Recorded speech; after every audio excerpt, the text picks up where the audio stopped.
Hello friends, study achievers में आप सभी का स्वागत है। और यस्टरडे आरआरबी स्केल 1 का रिज़ल्ट आउट हो चुका है। तो अब आगे क्या आगे इंटरव्यू है। तो आज मैं आप लोगों को इंटरव्यू के लिए गाइड करता हूँ कि इंटरव्यू के लिए कैसे करना है और क्या क्या बात का ख्याल रखना पड़ता है इंटरव्यू के प्रिपरेशन के समय।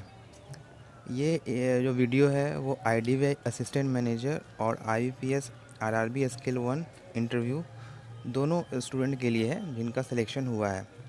तो चलिए इंटरव्यू के प्रिपरेशन पे बात करते हैं। सबसे पहले ड्रेस कोड।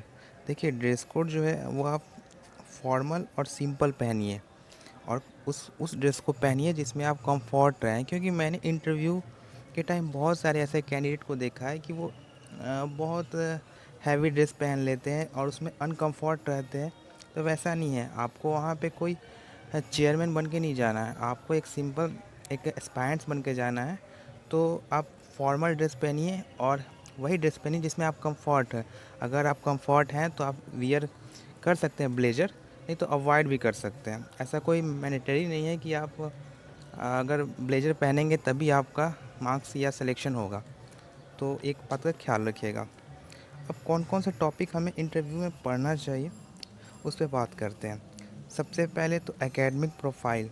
देखिए, आपका जो एकेडमिक प्रोफाइल है 10th से 12th या 10th से ग्रेजुएशन वो कंप्लीट होना चाहिए। आपको मालूम होना चाहिए कि आपका सब्जेक्ट क्या है, आपको सब्जेक्ट का ज्ञान होना चाहिए, क्योंकि जो पैनल होते हैं वो क्वेश्चन उसी से पूछते हैं जो आपका स्ट्रीम हो, जो आपका ऑनर्स हो। तो वो ऐसा भी नहीं है कि वो बहुत हाई क्वेश्चन पूछेंगे, वो आपसे बेसिक क्वेश्चन पूछेंगे और ये उम्मीद रखते हैं कि आप उसका आंसर दे पाएँ। उसके बाद दूसरा पॉइंट है कि अगर आपसे सेल्फ़ इंट्रोडक्शन मांगा जाता है तो आप थोड़ा छोटा रखिएगा। ज़्यादा बड़ा सेल्फ़ इंट्रोडक्शन रखने का ज़रूरत नहीं है, क्योंकि आप जितना ज़्यादा बड़ा रखिएगा आपको दिक्कत उतना ही होगा, क्योंकि इंटरव्यूअर जो होता है वो आपके आंसर से क्वेश्चन पूछता है। ये बात का ख्याल रखिए। तो वहाँ शॉर्ट इंट्रोडक्शन दीजिए और वही बात बोलिए जहाँ से जो क्वेश्चन काउंटर क्वेश्चन हो तो आप फंस नहीं सकें। तीसरा पॉइंट है कि प्राइवेटाइजेशन इन बैंक। अब देख ही रहे हैं कि अभी 2 बैंक प्राइवेट होने वाले हैं, आगे बहुत कुछ बैंक और प्राइवेट होंगे। आईडीबीआई प्राइवेटाइजेशन हो चुका है। तो इस टॉपिक को आप कवर कर लीजिएगा और इसका इम्पैक्ट क्या होगा बैंकिंग सेक्टर में आने वाले समय में या अभी। तो इस बात का आपको जानकारी होना चाहिए। चौथा पॉइंट है कि practice some self made situational questions. देखिए, होता क्या है कि पैनल जो होते हैं कभी कभी आपको प्रेशर में डालने के लिए सिचुएशनल क्वेश्चन पूछते हैं कि वो ये देखना चाहते हैं कि आप उस सिचुएशन में कैसे रिएक्ट करते हो। क्योंकि कभी कभी मैं जैसे बैंकर हूँ तो मुझे मालूम है कभी कभी ऐसा सिचुएशन आ जाता है जो बहुत सारी भीड़ हो जाता है, या कभी कभी ऐसा सिचुएशन हो जाता है जो आउट ऑफ कंट्रोल हो जाता है। तो वैसे सिचुएशनल क्वेश्चन आप लोगों के सामने भी आएंगे कि आप लोग कैसे वहाँ रिएक्ट कीजिएगा, वो देखना चाहते हैं। तो ट्राई कीजिएगा कि कुछ सेल्फ मेड खुद से क्वेश्चन क्रिएट कीजिएगा और खुद से सोचिएगा कि हम उस सिचुएशन में क्या कर सकते हैं। इससे आपको थोड़ा आइडिया मिलेगा और आपका थोड़ा प्रैक्टिस हो जाएगा।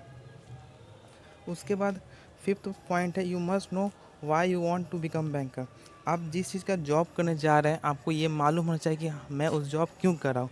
देखिए, सभी को मालूम होता है कि ये पैसों के लिए ही जॉब प्रोफेशनल होता है, लेकिन आपको ये बात नहीं बोलना है। आपको आपको मालूम होना चाहिए कि आप क्यों बैंकर ही, दूसरे सेक्टर में क्यों आप नहीं जाना चाहते, आप बैंक में ही क्यों आना चाहते हैं। तो इसका आंसर भी आपको मालूम होना चाहिए। हाँ, और एक और पॉइंट, अगर इस सारे पॉइंट में कहीं भी आपको डाउट होगा, कोई भी क्वेश्चन में जैसे आपको समझ में नहीं आ रहा होगा कि इसका आंसर क्या होना चाहिए, तो आप कमेंट बॉक्स में कमेंट पूछिएगा, मैं उसका आंसर आपको दूंगा जो भी मेरा एक्सपीरियंस है।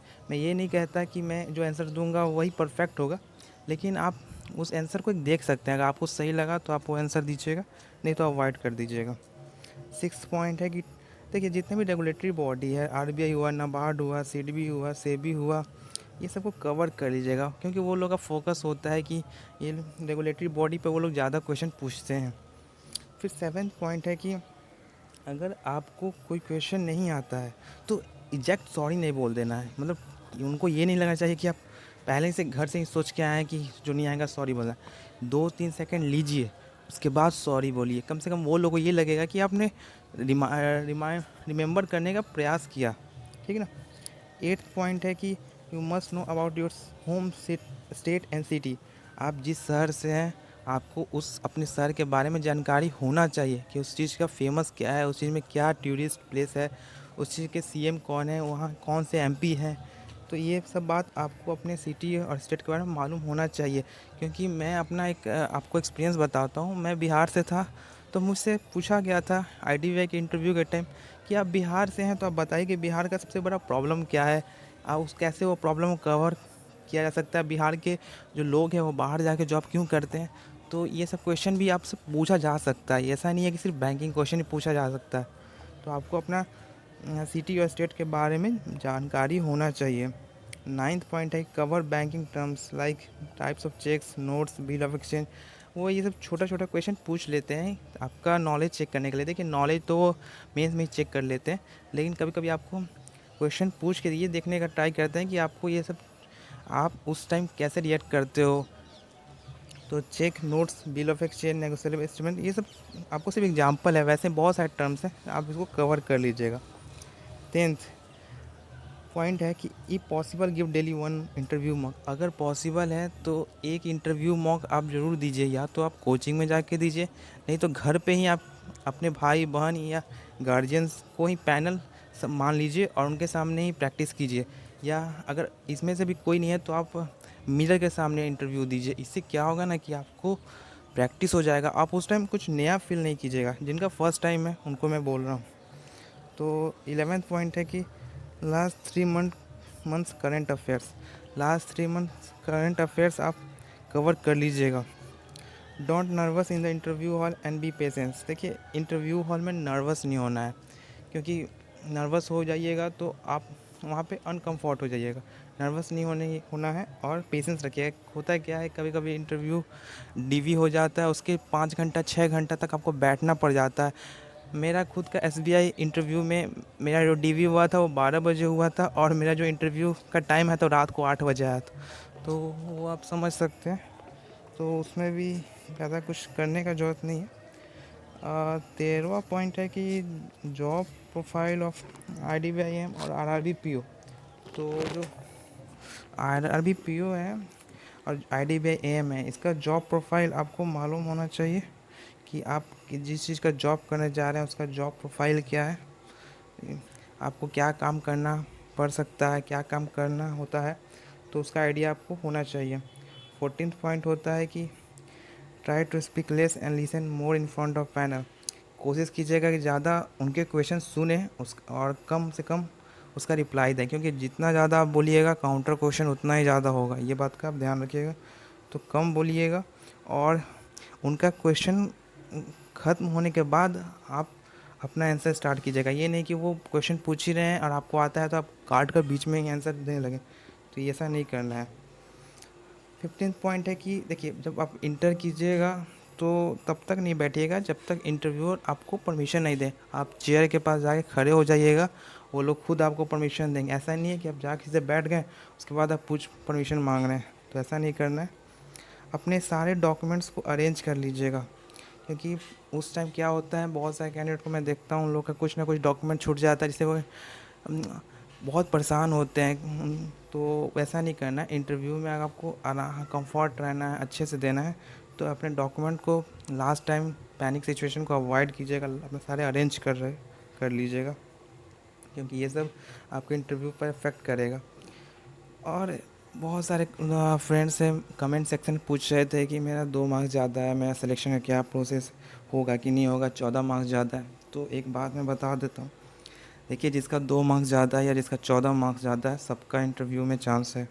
बशर्ते है कि आपका इंटरव्यू कैसा जाता है। तो ये सब सोचने के बजाय अगर आप अपने इंटरव्यू पर फोकस कीजिएगा तो वो ज़्यादा आपको हेल्प मिलेगा। और मैं ये सारा पॉइंट इसलिए कह रहा हूँ क्योंकि मैंने कम से कम 7 गवर्नमेंट जॉब का इंटरव्यू दिया, जिसमें से आपको देख सकते हैं आईपीएस आरआरबी स्केल 1 2019 में भी दिया था, लेकिन उस समय रिजर्व लिस्ट में था, और 2020 में जो दिया था उसमें सिलेक्शन हो चुका था। आईपीएस पीओ का इंटरव्यू दिया हूँ। नेशनल हाउसिंग बैंक का इंटरव्यू दिया था जो 2020 में हुआ था। एसबीआई पीओ का इंटरव्यू दिया था। फाइनल सिलेक्शन इसमें मेरा नहीं हो पाया था। आईडीबीआई एएम में मैं फाइनल सिलेक्शन हो चुका था और LICW में मैं फाइनल सिलेक्शन नहीं हो पाया था। तो ये सब इंटरव्यू मैंने दिया था, यहाँ पे मैं अपना एक्सपीरियंस आपके साथ शेयर कर रहा हूँ। और आप सभी को इंटरव्यू के लिए best of luck and thank you. और कोई भी क्वेरी होगा तो आप कमेंट बॉक्स में ज़रूर मैसेज कीजिएगा, मैं उसका रिप्लाई दूंगा। आई होप इस वीडियो से आपको कुछ ना कुछ मदद ज़रूर मिला होगा। Thank you.